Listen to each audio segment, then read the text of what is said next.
بسم اللہ الرحمن الرحیم۔ السلام علیکم ورحمۃ اللہ وبرکاتہ۔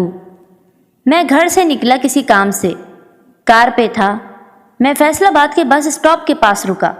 میری نظر چند لوگوں پر پڑی جو پرانے سے کپڑے پہنے ہوئے، برا حال، بدحال سے شکل سے یوں لگ رہا تھا جیسے نہ جانے کتنے درد لیے جی رہے ہوں۔ بال بکھرے، پھٹے کپڑے، ننگے پاؤں۔ اتنے میں ایک بھکاری میری کار کے دروازے کو کھٹکھٹانے لگا۔ میں اس شخص کے چہرے کی جانب دیکھ رہا تھا۔ وہ مجھے کچھ پیسوں کے لیے اشارہ کر رہا تھا۔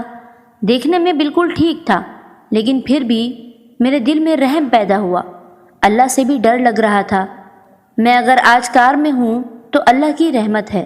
شیشہ نیچے کیا، بڑی معصوم سی شکل بنا کر بولا، صاحب جی بہت مجبور ہوں، کچھ مدد کر دیں۔ میں بھکاری نہیں ہوں، بس حالات نے بھکاری بنا دیا ہے۔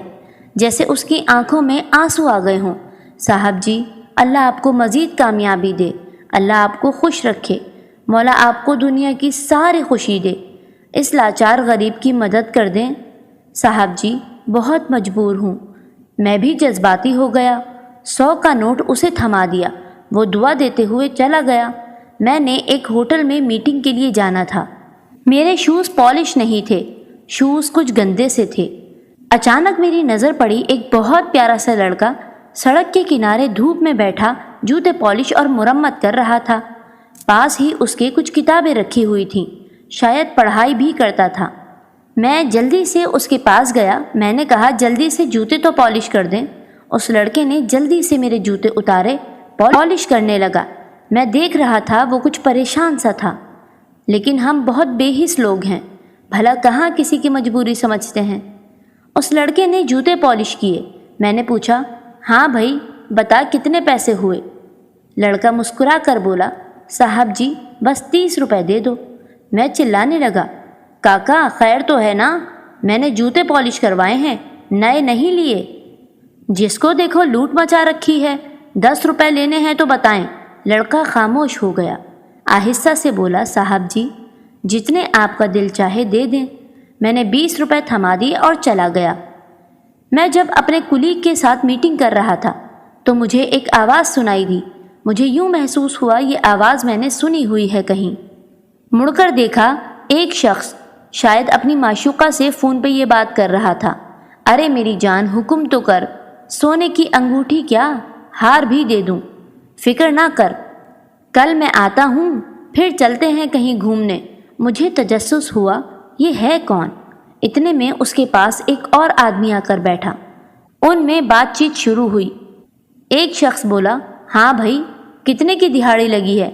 فون پہ بات کرنے والا شخص بولا، جناب پورے 3000 کی لگی ہے، یہ لیں 1000 روپیہ آپ کا اور 2000 میرا۔ دوسرا شخص بولا، دیکھ بہت ڈیمانڈ ہے اس علاقے کی، بہت سی پارٹیاں اس علاقے میں بھیک مانگنا چاہتی ہیں، تم کچھ زیادہ محنت کرو، اب 1000 سے کام نہیں چلے گا۔ سب مجھے 1500 یا 2000 دیتے ہیں۔ فون پہ بات کرنے والا بولا، سر جی فکر نہ کریں، آپ کو خوش کر دوں گا۔ دوسرا شخص چلا گیا۔ میں اٹھا اور جب فون پہ بات کرنے والے کو دیکھا تو میری سانسیں جیسے رک گئی ہوں۔ وہ وہی بھکاری تھا جو کچھ دیر پہلے مجھ سے بھیک مانگ رہا تھا، اپنی مجبوری کے رونے رو رہا تھا، اب بڑے ہوٹل میں بیٹھا اپنی معشوقہ سے بات کر رہا تھا۔ میں اس کے منہ پر تھپڑ مارنا چاہتا تھا، لیکن خاموش ہو گیا۔ میں خود غلط تھا۔ ایک بیچارے جوتے پالش کرنے والے، محنت کرنے والے لڑکے کو اس کا حق نہ دیا، 30 روپے، اور بھکاری کو 100 روپے دے دیے جو کہ حقدار بھی نہ تھا۔ میں گھر آیا، میرے دل میں ایک بے چینی سی تھی۔ میرے سامنے اس پیارے سے لڑکے کا چہرہ تھا۔ مجھے لگا وہ مستحق ہے، اس کی مدد کرنی چاہیے۔ میں دوسرے دن پھر گیا۔ مجھے بہت سے بھکاری ملے۔ میں نے عہد کر لیا اب کسی بھکاری کو 1 روپیہ نہ دوں گا۔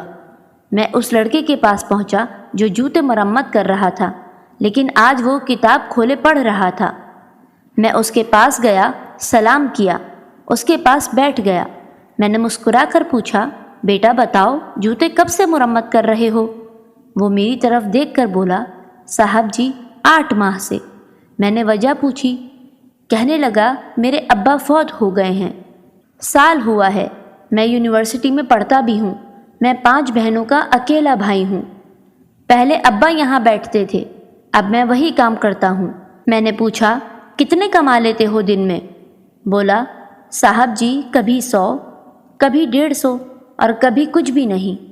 میں اس کے چہرے سے غربت، بے بسی محسوس کر پا رہا تھا۔ میں نے پھر سوال کیا گھر کا نظام چل جاتا ہے؟ اس بار وہ خاموش ہو گیا، پھر بولا بس اللہ کا شکر ہے، کبھی کھا لیتے ہیں، کبھی بھوکے سو جاتے ہیں، اللہ ہماری مدد کرے گا انشاءاللہ۔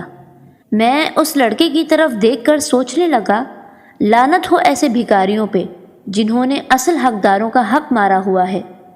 بھکاری نہیں، ان لوگوں نے بزنس بنایا ہوا ہے۔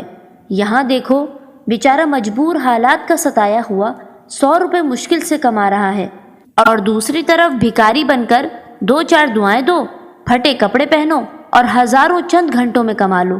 خیر، میں نے جیب سے 10,000 روپے نکالے، اس لڑکے کو دیے، وہ نہیں لے رہا تھا، بہت مشکل سے اسے دیے۔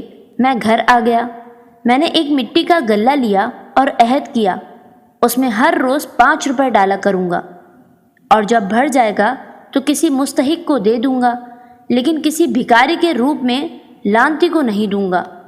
خیر، 5 ماہ بعد میرا دوبارہ اسی جگہ سے گزر ہوا۔ یہاں وہ لڑکا جوتے پالش کرتا تھا۔ میں دیکھ کر حیران ہو گیا، اس لڑکے نے ایک فروٹ کی چھوٹی سی دکان بنا لی ہوئی تھی۔ وہ اسی جگہ پر ایک چھوٹی سی دکان نما ڈھابے میں بیٹھا ہوا۔ میں مسکرانے لگا، اس کے پاس گیا، وہ مجھے دیکھتے ہی پہچان گیا، جلدی سے دکان سے باہر آیا، مجھے جھک کر سلام کیا، مسکرا رہا تھا۔ میں نے تعریف کی، ماشاءاللہ، اللہ نے کرم فرمایا ہے۔ وہ بہت خوش تھا۔ صاحب، یہ آپ کی مہربانی سے ہوا ہے، آپ نے جو 10,000 دیے تھے نا، 10,000 میرے پاس تھے، میں نے ایک چھوٹی سی دکان بنا لی، اب اللہ کا شکر ہے 10,000 روپے کی دہاڑی لگ جاتی ہے، اب ہم کو بھوکا نہیں سونا پڑتا۔ میرے دل کو ایک سکون سا ملا، پہلی بار میری روح کو اتنا سکون ملا تھا۔ میں نے اس لڑکے سے کچھ فروٹ خریدا، وہ بہت خوش تھا۔ میں کار میں بیٹھا، سوچ میں گم ہو گیا۔